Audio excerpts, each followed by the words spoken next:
नमस्कार, मी रुपाली रूपम रेसिपीमध्ये तुमचं मनापासून खूप खूप स्वागत करते। आज आपण एक स्पेशल भाजी बनवणार आहोत, व्हेज जयपुरी। 45 ते 50 लोकांसाठी ही आजची भाजी आहे। अगदी छोट्या मोठ्या सर्व टिप्स आणि ही भाजी कशी छान तुम्ही बनवू शकता अशी सर्व माहिती या व्हिडिओमध्ये मी तुम्हाला देणार आहे। त्यामुळे हा व्हिडिओ अगदी शेवटपर्यंत पहा। चला तर मग आज बनवूयात व्हेज जयपुरी। त्यासाठी काय काय साहित्य घेतलेलं आहे ते पाहूयात। इथे आपण सर्व भाज्या घेतलेल्या आहेत। त्याच्यामध्ये आपण एक मोठा गड्डा कोबीचा असा चिरून घेतलेला आहे। अर्धा किलो इथे आपण ग्रीन पीस घेतलेला आहे। अर्धा किलो इथे आपण बीन्स घेतलेली आहे। बीन्स पण अशा पद्धतीने आपण थोडीशी लांब अशी चिरून घेतलेली आहे। इथे 400 ग्रॅम आपण शिमला मिरची घेतलेली आहे। शिमला मिरची शक्यतो जाड सालीची घ्या। इथे आपण पाऊण किलो फ्लावर घेतलेला आहे। फ्लावर पण अशा पद्धतीने आपण कट करून घेतलेला आहे। अर्धा किलो पनीर घेतलेला आहे आणि अर्धा किलो इथे आपण गाजर घेतलेले आहेत। तर अशा प्रकारे सर्व आपण भाज्या व्यवस्थित छान चिरून स्वच्छ धुवून घेतलेल्या आहेत। आता ग्रेव्हीसाठी काय काय साहित्य लागणार आहे ते पाहूयात। इथे आपण 1.25 किलो कांदा उकडून घेतलेला आहे। इथे आपण 1.25 किलो टोमॅटो उकडून घेतलेले आहेत। त्याच्या सर्व साली आपण काढून घेतलेल्या आहेत। ज्यावेळेस आपण टोमॅटो उकडायला टाकतो त्यावेळेस असं चिरून टाका, म्हणजे टोमॅटोमध्ये आळी वगैरे असते ते आपल्याला दिसते। इथे आपण अर्धा किलो कांदा घेतलेला आहे, तो आपल्याला बारीक चिरून घ्यायचा आहे। इथे आपण 50 ग्रॅम लसूण, 20 ते 25 हिरव्या मिरच्या, 40 ग्रॅम आपण आलं घेतलेलं आहे। कांदा आणि आलं, लसूण आणि मिरची आपण कटरमधून बारीक चिरून घेणार आहोत। कांद्याची पेस्ट करून घेणार आहे। इथे आपण काजू आणि मगजबीची पेस्ट करून घेणार आहे। 100 ग्रॅम काजू आणि 100 ग्रॅम आपण इथे मगजबी घेतलेला आहे। इथे आपण 30 ते 40 ग्रॅम लसूण आणि 20-30 ग्रॅम आलं घेऊन आलं लसणाची पेस्ट करून ठेवलेली आहे। ती पण आपल्याला भाजीसाठी लागणार आहे। अशा पद्धतीने आपण कांद्याची पेस्ट बनवलेली आहे। इथे आलं, मिरची आणि लसूण कटरमधून बारीक करून घेतलेली आहे। कांदा बारीक चिरून घेतलेला आहे। टोमॅटोची पेस्ट केलेली आहे। काजू मगजबीची पेस्ट केलेली आहे। आलं लसणाची पेस्ट केलेली आहे। हे ग्रेव्हीसाठी सर्व साहित्य आपण घेतलेलं आहे। आता एका मोठ्या कढईमध्ये आपण थोडंसं तेल घेतलेलं आहे। त्या तेलामध्ये आपण सुरुवातीला पनीर थोडंसं तळून घेणार आहे। पनीर तळणं थोडं सोपं जावं म्हणून मी अखंड जसं आहे तसेच त्याचे मोठे क्यूब तळून घेते। अशा पद्धतीने पनीर हलकंसं आपण तळून घेतलंय। पनीर तळल्यानंतर त्याच्यामध्ये पाणी टाकून आपण हे पनीर ठेवायचं आहे, म्हणजे पनीर आपलं सॉफ्ट राहतं। साधं नॉर्मल पाणी ठेवायचं आहे। आता त्याच तेलामध्ये आपण फ्लावर थोडासा फ्राय करून घेणार आहे। थोडंसं हळद मीठ टाकून तुम्ही भाज्या उकडूनही घेऊ शकता। थोड्याशा भाज्या फ्राय करून घेतल्या ना की जरा चव चांगली लागते, म्हणून आपण फ्राय करून घेतलेल्या आहेत। आता ही माझी क्वांटिटी जास्त आहे म्हणून मी एक भाजी फ्राय करते। तुम्ही जर कमी क्वांटिटीमध्ये बनवत असाल तर सगळ्या एकदम भाज्या अशा पद्धतीने तेलावर फ्राय करून घेतल्या तरी चालतात।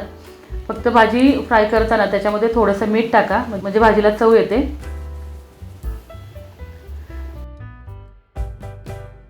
भाज्या फ्राय करताना त्याच्यामध्ये थोडंसं मीठ टाका आणि मगच भाज्या फ्राय करा।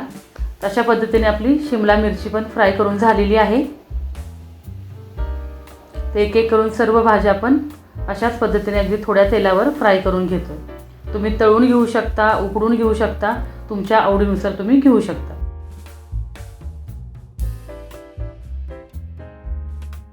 मी तुम्हाला जास्त क्वांटिटीमध्ये दाखवलेली आहे भाजी। तुम्हाला जर कमी क्वांटिटीमध्ये पाहिजे असेल तर मला कमेंट नक्की करा की एक 5-6 लोकांसाठी ताई ही भाजी दाखवा किंवा 10 लोकांसाठी दाखवा।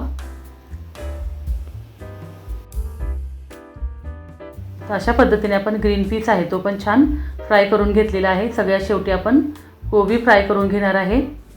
कोबीला जास्त वेळ लागत नाही, अगदी थोड्या वेळामध्येच कोबी आपला छान फ्राय होतो। अगदी 90 ते 95% भाज्या आपण म्हणजे शिजवून घ्यायच्या आहेत, छान परतून घ्यायच्या आहेत। आता त्याच कढईमध्ये आपण तेल टाकलेलं आहे। तेल तुमच्या आवडीनुसार तुम्ही टाकायचे। त्याच्यामध्ये काही खडे मसाले टाकलेले आहेत। खडे मसाल्यामध्ये फक्त हिरवी वेलची, मसाला वेलची, थोडीशी जावेत्री, तमालपत्र, थोड्याशा आपण लाल मिरच्या टाकलेल्या आहेत आणि हा आपण अर्धा किलो कांदा बारीक चिरून घेतलेला होता तो टाकायचा आहे। थोडे हिंग जिरी फोडणीमध्ये टाकायची आहे। आता कांदा चांगला लाल होईपर्यंत आपण परतून घ्यायचा आहे। आता त्याच्यामध्ये आपण जे आलं लसूण मिरची बारीक करून घेतलेली होती ती टाकायची आहे।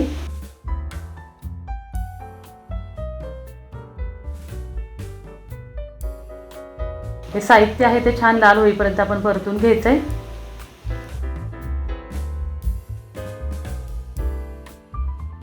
आपला कांदा पटकन भाजण्यासाठी किंवा पटकन फ्राय होण्यासाठी त्याच्यामध्ये आपण मीठ टाकायचं आहे. मीठ टाकला की कांदा पटकन फ्राय होतो. ह्याच्यामध्येच आपण आलं लसूण पेस्ट जी करून घेतलेली आहे ती टाकायची आहे. त्याच्यानंतर आपण याच्यामध्ये 2-3 चमचे बेडगी मिरची पावडर टाकलेली आहे. 2-3 चमचे लवंगी मिरची पावडर टाकलेली आहेत. आपले हे मसाले घरगुती आहेत, घरचे आहेत, त्याच्यामुळे अगदी कमी क्वांटिटीमध्ये लागतात. आपली लवंगी मिरची पावडर आहे ती खूप तिखट आहे, त्याच्यामुळे अगदी 45 ते 50 लोकांसाठी 2 चमचे पण पुरेशी होते. हळद टाकायची आहे 2 चमचे. हे सर्व मसाले छान आपण परतून घ्यायचे. आता ह्याच्यामध्ये आपण जो कांदा उकडून घेतलेला होता तो वाटून घेतलेला आहे तो टाकायचा आहे. तो पण छान परतून घ्यायचा आहे. कांदा छान परतून झाल्यानंतर त्याच्यामध्ये आपल्याला टोमॅटोची पेस्ट घालायची आहे. आता हे सर्व छान तेल सुटेपर्यंत आपल्याला परतून घ्यायचं आहे. आता ह्याच्यामध्ये आपण जे काजू आणि मगजची पेस्ट केलेली होती ती टाकायची आहे.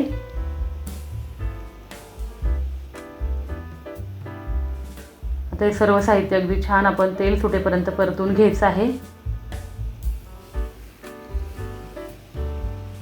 तुम्हाला ही भाजी कमी क्वांटिटीमध्ये पाहायला आवडेल का, मला कमेंट करायचं आहे. तर छान आपलं ही ग्रेव्ही आहे ती छान परतली आहे. एक 5 चमचे धनेपूड टाकलेली आहे. 4 चमचे किचन किंग मसाला टाकलेला आहे आणि 2 चमचे इथे जिरेपूड टाकलेली आहे. आता हे सर्व साहित्य व्यवस्थित मिक्स करून घ्यायचं आहे. आता याच्यामध्ये आपण अगदी ताजं घरचं 1 लिटर फ्रेश दही घातलेलं आहे. मी अगदी सकाळी दही लावलेलं होतं आणि संध्याकाळी ते वापरलेलं आहे. अजिबात आंबट नसणारं दही घालायचं आहे. दही घातल्यानंतर आपण हे सर्व अगदी व्यवस्थित पटपट हलवायचं आहे. आपण ग्रेव्हीमध्ये टोमॅटो दही वापरलेलं आहे म्हणून ते मेंटेन करण्यासाठी थोडीशी साखर टाकलेली आहे. आता ह्याच्यामध्ये 4-5 चमचे आपण साजूक तूप घालायचं आहे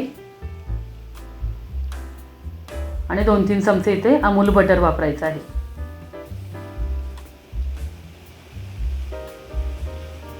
मस्त अशी स्मूथ आपली अशी ही ग्रेव्ही तयार होती आहे.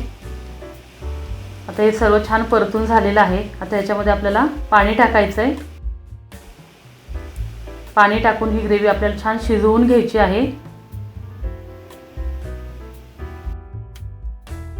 त्या ग्रेव्हीमध्ये पूर्ण जे मसाले आपण टाकलेले आहेत त्याचा अरोमा छान उतरेल म्हणून आपण त्याच्यामध्ये पाणी टाकून ही ग्रेव्ही छान शिजवून घ्यायची आहे. ग्रेव्हीमध्ये आपण गरम पाण्याचाच वापर करायचा आहे. मी नेहमी सांगत असते की आपण कुठल्याही भाजीमध्ये किंवा ग्रेव्हीमध्ये ज्यावेळेस आपण पाणी टाकतो ते गरम पाणी टाकायचं. आपल्या भाजीचा कलर चव टिकून राहते. तर झाकण ठेवून आपण अशा पद्धतीने ही ग्रेव्ही छान शिजवून घेतलेली आहे. तुम्हाला दिसत असेल छान तेल सुटलेलं आहे. तेवढी घट्ट आपली ग्रेव्ही तयार झालेली आहे.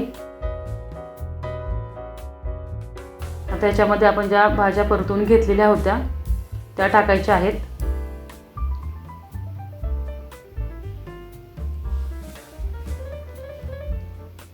व्यवस्थित मिक्स करून घ्यायचं आहे. याच्यामध्ये थोडंसं आपण खिसलेलं पनीर टाकायचं आहे.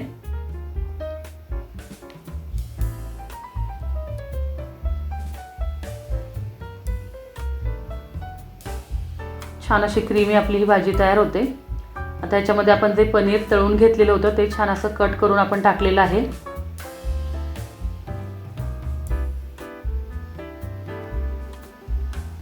आपण भाज्या परतताना किंवा ग्रेव्ही भाजताना त्याच्यामध्ये मीठ टाकलेलं आहे. त्याचा अंदाज घेऊन परत एकदा त्याच्यामध्ये मी मीठ टाकलेलं आहे.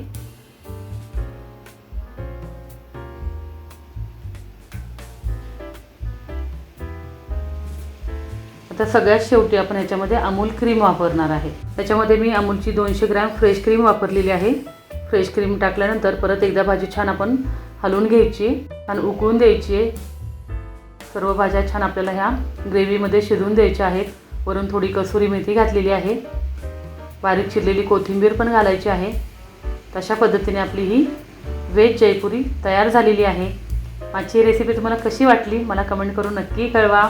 व्हिडिओ आवडल्यास लाईक करा, शेअर करा आणि नवीन असाल तर सबस्क्राईब करून शेजारील बेल आयकॉन दाबायला विसरू नका. चला मग भेटूया अशा छान छान डिलिशियस रेसिपी घेऊन.